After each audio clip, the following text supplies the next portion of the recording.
नमस्कार दोस्तों, सुप्रभात। हिंदी साहित्य लाभ चैनल में आप सभी का हार्दिक स्वागत है।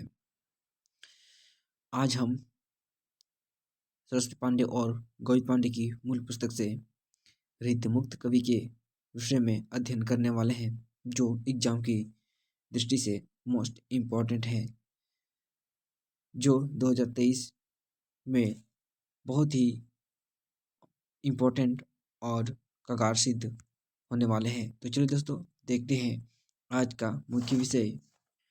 दोस्तों, हम सभी यहाँ पर रीति मुक्त के विषय में थोड़ा समझ करेंगे कि ये जो रीति मुक्त है वो क्या है।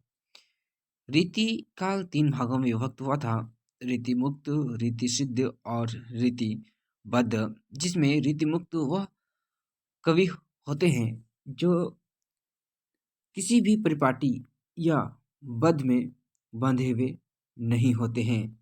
वे खुद एक प्रकार से आजाद और स्वतंत्र होकर रचना करते हैं, ताकि वो एक आधार पर इसका वर्णन कर सके।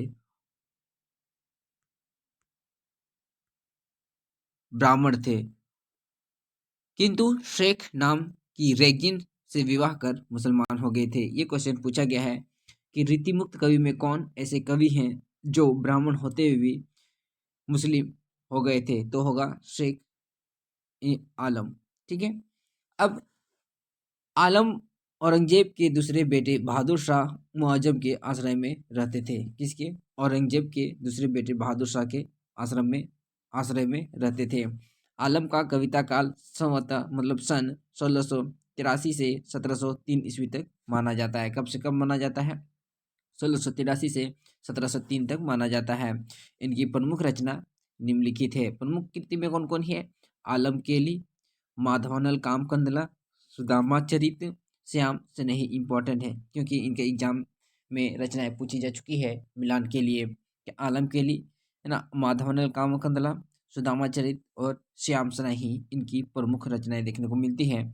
आलम के विषय में आचार्य रामचंद्र शुक्ल कहते हैं कि ये प्रेम उन्मुक्त कवि थे और अपनी तरंग के अनुसार रचना करते थे। इसी से इनकी रचनाओं में हृदय तत्व की प्रधानता है। क्या? हृदय तत्व की प्रधानता है। प्रेम की पीर या इश्क का दर्द इनके एक एक वाक्य में भरा पाया जाता है। देखिए, यहाँ पर हम लोग को कन्फ्यूजिंग हो सकता है, क्योंकि जो घनानंद है और प्रेम जो आलम है, दोनों लगभग लगभग एक ही जैसा वाक्य दोनों का दिया हुआ रहता है। तो यहाँ पर थोड़ा सा हम लोग ध्यान रखेंगे कि प्रेम की पीर या इश्क का दर्द के इसके एक एक वाक्य में भरा पाया जाता है। किसके में? आलम में। दूसरा पंक्ति है: प्रेम की तन्मयता की दृष्टि से आलम की गणना रसखान और घनानंद की कोटि से होनी चाहिए या की जाती है। किसके? रसखान और घनानंद की स्थान कोटि में की जाती है। आचार्य रामचंद्र शुक्ल ने इनके विषय में, घनानंद के विषय में लिखा है कि ये साक्षात रसमूर्ति और ब्रजभाषा काव्य के प्रधान स्तंभों में से हैं। किसके बारे में? ये घनानंद के विषय में रामचंद्र शुक्ल कहते हैं। अब देखते हैं कि घनानंद का विषय कि क्या, कब जन्म होता है और इन कहाँ होता है, और इनका गुरु और इनके आश्रयदाता कौन कौन होते हैं। देखिए, यहाँ पर घनानंद का जन्म 1689 ईस्वी में इम्पोर्टेंट है। ये कालक्रम अनुसार लगाने के लिए कहा जाता है। क्या है? 1689 ईस्वी में ये बुलंदशहर में जन्म लेते हैं। कहाँ? बुलंदशहर में। और मृत्यु स्थान वृंदावन होता है। संप्रदाय में निम्बार्क संप्रदाय ग्रहण करते हो। और प्रेयसी कौन होता है? गणिका सुजान रहती है। सुजान, ये भी इम्पोर्टेंट है।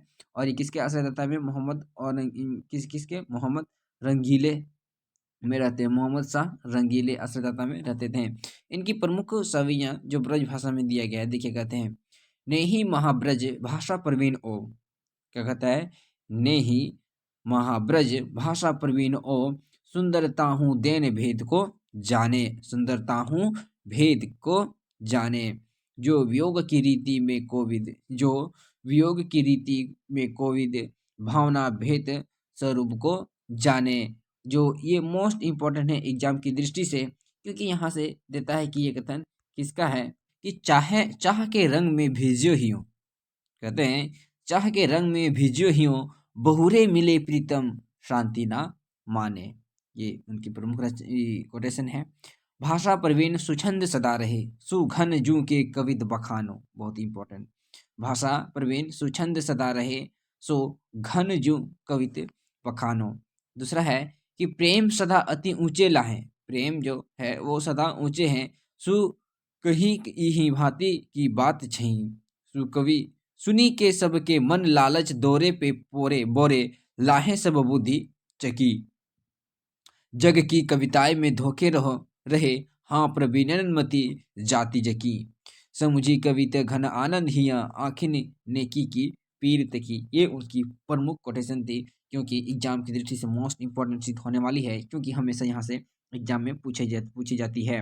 अब आगे है उनकी प्रमुख काव्य कृतियां, मतलब रचनाएं, जो एग्जाम में एकदम मोस्ट और वांटेड रहता है। सुजान सागर, देखिए घनानंद की कौन सी रचना है? सुजान सार। उसके बाद इश्क लता, क्या है? इश्क लता। हम लोग ध्यान रखेंगे, क्योंकि रीतिकाल में बहुत सारी ऐसी रचनाएं मिलती है जो मिलती जुलती दिखाई हम सभी को मिल सकती है। तो यहाँ पर लिखेंगे सुजान सार, इश्क लता, लता है, क्या है? लता। उसके बाद विरह लीला, क्या है? विरह लीला। वियोग बेली, क्या है? वियोग बेली, वियोग बेली, विरह लीला, इश्क Lata, Sujan Sar. Koksar most important, Koksar. Kripakand, Kripakand most important है। रसिक केली वली, रसिक केली वली इंपॉर्टेंट है ये। यमुना यस, कौन है? Yamuna yes, Yamuna yes most important. इनकी विरह लीला ब्रज भाषा में है। कौन सा? विरह लीला जिनकी रचना किस भाषा में है? वो है ब्रज लीला में है, किंतु फारसी के छंद में है, फारसी के छंद में है। घनानंद के संदर्भ में शुक्ल जी क्या क्या इनका तर्क देते हैं, आइए देखते हैं इसका प्रमुख तर्क। देखिए यहाँ पर कहता है कि इनकी से विशुद्ध सरस और शक्तिशालिनी ब्रज भाषा लिखने में और कोई समर्थ नहीं हुआ। विद्वता विशुद्धता के साथ प्रौढ़ता और माधुरी भी यहाँ पर अपूर्व दिखाई देती है। दूसरा पंक्तित है, प्रेम की पीर ही हो सकती है। देखिए वहां पर हम लोग आलम के पास भी प्रेम की पीर हम लोग को मिला था, यहाँ पर भी देखिए प्रेम की पीर की ही हो लेकर इनकी वाणी का प्रादुर्भाव हुआ। जो शुरुआत होता है, कहते हैं इनका जो शुरुआत होता है वो प्रेम की पीर के साथ ही शुरुआत होती है। प्रेम का मार्ग ऐसा प्रवीण और धीर पाठक है, जो जवादानी का ऐसा दवा रखने वाला ब्रज भाषा का दूसरा कवि नहीं हुआ। क्या? जवादानी का मतलब जवाब देने का वाला ऐसा कवि दूसरा रीतिकाल में नहीं हुआ। प्रेम की अनिवार्यता का आभास घनानंद ने विरोधाभासों के द्वारा किया है। देखो यहाँ पर क्वेश्चन पूछा जाता है कि जो घनानंद है वो कौन सी छंद का प्रयोग किए हैं, तो यहाँ विरोधाभास मतलब विरोधाभास का प्रयोग किया है। घनानंद जी उन विरले कवियों में हैं जो भाषा का व्यंजकता बढ़ाते हैं। क्या बढ़ाते हैं? व्यंजकता बढ़ाते हैं। अपनी भावनाओं के अनूठे रूप रंग की व्यंजना के लिए, अपने अनूठे रूप रंग की व्यंजना के लिए भाषा का ऐसा बेधड़क प्रयोग करने वाला हिंदी के पुराने कवियों में दूसरा नहीं हुआ।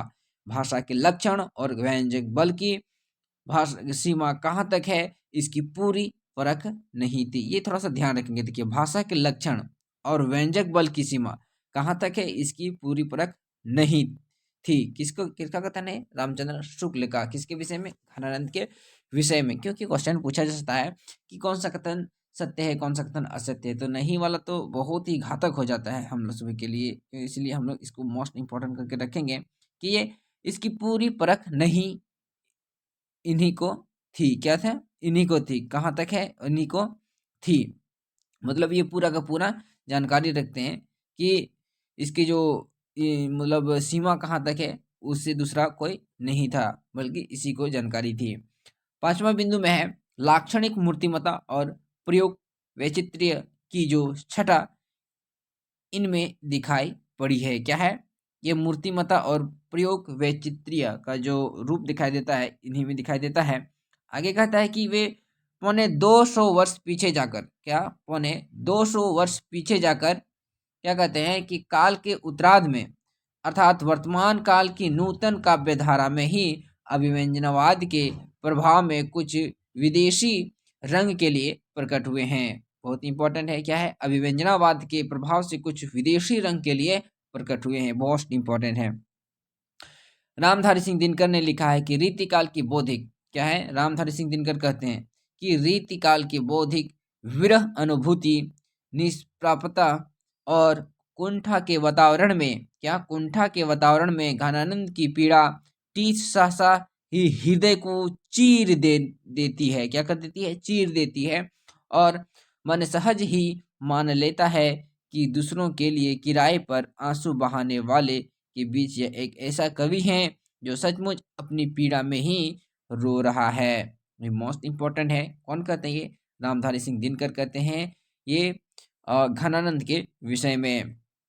आगे है, बौद्धा का वास्तविक नाम बुद्धिसेन था। दूसरे कवि कौन आते हैं? बौद्धा। ये सब याद रखेंगे, ये सब सभी के सभी मुक्त कवि हैं। तो बौद्धा के हैं मुक्त कवि, इनका मूल नाम क्या था? बुद्धिसेन था। पन्ना नरेश खेत सिंह ने, देखिए, पन्ना नरेश खेत सिंह ने बुद्धिसेन का उपनाम बौद्धा रखा था। किसने रखा था? खेत सिंह ने, नरेश खेत सिंह ने। आगे है कि पन्ना के दरबार की शुभान नाम की एक गणिका से बौद्धा प्रेम करते थे, है ना? किससे? शुभान नाम की एक गणिका से प्रेम करते थे। बौद्धा की प्रमुख रचनाएं देखिए, मोस्ट इंपोर्टेंट देखिए, विरह वारिस है। क्या है? विरह वारिस, इश्क नामा। याद रखिए कि घनानंद का हम लोग लिखे थे इश्क लता देखे थे। और यहाँ पर क्या देखे? इश्क नामा किसका? बौद्धा का इश्क नामा। और विरह वारिस किसकी है? बौद्धा की ही है। आचार्य रामचंद्र शुक्ल ने तीन ठाकुर की चर्चा की है। कौन कौन? असली वाले प्राचीन ठाकुर, असनी वाले दूसरे ठाकुर, तीसरा आसनी ठाकुर बुंदेलखंड की रचना है। रीतिकाल की रीतिमुक्त काव्यधारा से ठाकुर बुंदेलखंडी का संबंध है। इनका मूल नाम लाला ठाकुरदास था। क्या था? लाला ठाकुरदास था, जो ये तीनों रूप यहाँ पर ठहराता है। तो देखते हैं आगे इसका औदय है कि आश्रयदाता जेतपुर नरेश राजा केसरी सिंह तथा उनके पुत्र राजा पारिषद थे। देखिए, जितने जो कवि जिनकी आश्रयदाता में रहते हैं उनको मोस्ट इंपॉर्टेंट हम लोग रखेंगे, क्योंकि यहाँ से क्वेश्चन मिलान के लिए हमेशा देता है। जैसे हम लोग ने देखा कि घनानंद किसके दरबारी में रहते थे?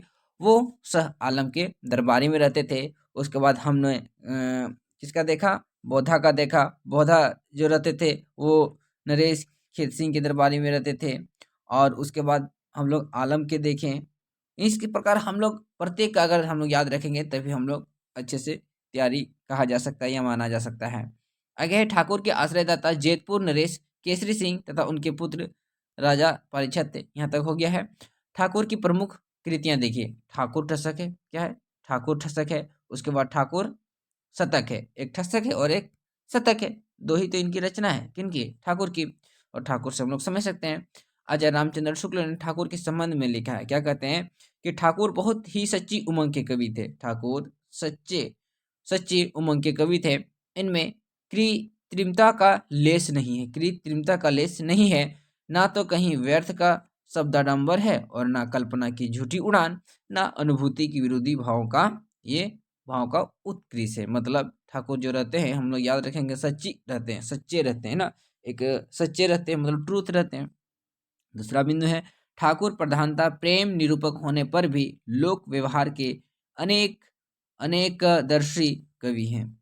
ठाकुर क्या है? प्रधानता प्रेम निरूपक होने पर भी लोक व्यवहार के लिए अनेकदर्शी इसका कवि थे। मतलब प्रेम के साथ साथ क्या करते थे? वो लोक व्यवहार में बहुत अच्छी तरह से निपुण थे। अब आते हैं द्विजदेव। द्विजदेव महाराज मानसिंह अयोध्या के महाराज थे। इंपॉर्टेंट है। देखिए, द्विजदेव क्या थे? अयोध्या महाराज के थे। किसके? द्विजदेव, है ना, मानसिंह के। अब देखिए, द्विजदेव प्रमुख रचनाएं हैं। देखिए, श्रृंगार लतिका इंपॉर्टेंट है। श्रृंगार लतिका और श्रृंगार पति से दोनों से। द्विजदेव, देव बहुत श्रृंगार करता है। याद करने का ट्रिक अपनाएंगे कि द्विजदेव, द्विज का मतलब होता है मतलब बार बार जन्म या फिर ना मरने वाला। द्विज या फिर दो भी कह सकते हैं, इसका अर्थ निकाल सकते हैं। तो द्विजदेव यहाँ का श्रृंगार लतिका और श्रृंगार बती से। श्रृंगार लतिका और श्रृंगार बती से। आचार्य रामचंद्र शुक्ल ने लिखा है इनके विषय में कि ब्रज भाषा में श्रृंगारी कवियों की परंपरा, इन्हें अंतिम कवि समझना चाहिए। अच्छा, मतलब द्विजदेव को क्या मानते हैं? अंतिम कवि के रूप में ठहराते हैं।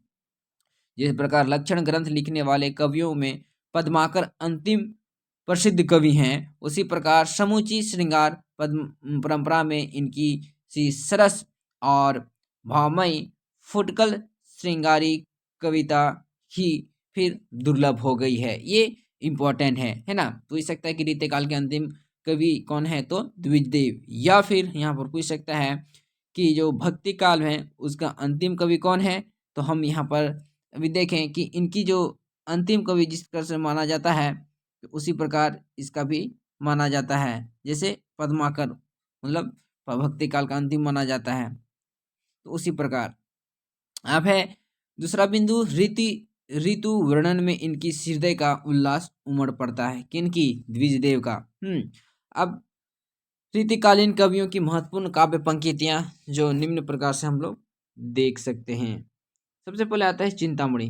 देखिए इसका एक एक लाइन बहुत इंपॉर्टेंट सिद्ध होने वाली है, क्योंकि एग्जाम में यहाँ से हमेशा मिलान के लिए देता है।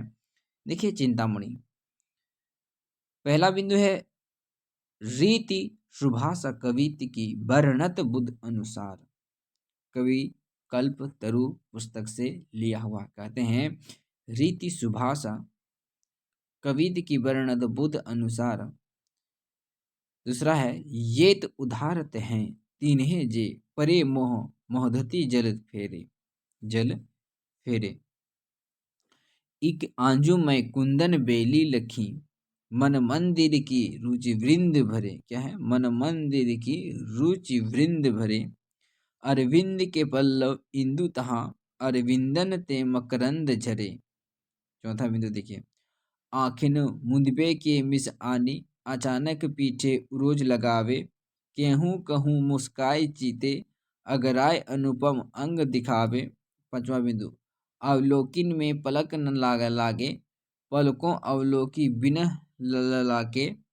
पति के परिपूर्ण प्रेम पगी मन और स्वभाव लगे ना लगे। तिये की बिहा सोही बिलकोनी में मनी आनंद आखिनियों झलके। ये प्रमुख चिंतामणि की रचनाएं हैं या पंकित कोटेशन हैं।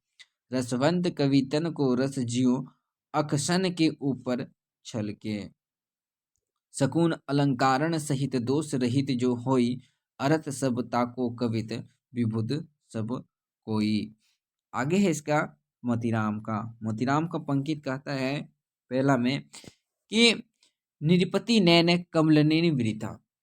कौन कहते हैं? मोतीराम। मोतीराम कहते हैं निरपति नैन कमलनी वृथा चितवत बासर जाही हृदय कमल में हरि ले कमल मुखी कमलाही। ये सत्सई से हमसे लिया गया है। छोड़ी अपनो भौन तुम भौन कौन के जात ते धनिले ब्रजराज लखें बिक्रय करे लग संभारे। तो ये था दोस्तों आज हम सभी का प्रमुख वीडियो। अब हम आगे आएंगे इन्हीं की पंक्ति तो आगे बढ़ाते हुए, क्योंकि हम लोग के पास ज़्यादा बड़ी बड़ी वीडियो बनाने से दिक्कत होने लगता है, इसलिए छोटी छोटी से ही बनाएंगे। लेकिन अगर हम लोग नोट करते हुए चलेंगे तो हम लोग एक दिन निश्चित रूप से सफलता तक पहुंचेंगे। अगर ये वीडियो आपको अच्छा लगे और आपके लिए उपयोगी है तो प्लीज़ लाइक कमेंट और सब्सक्राइब कर दीजिएगा, ताकि आने वाले वीडियो आपके तक आसानी से पहुंचते रहे। तब तक के लिए धन्यवाद।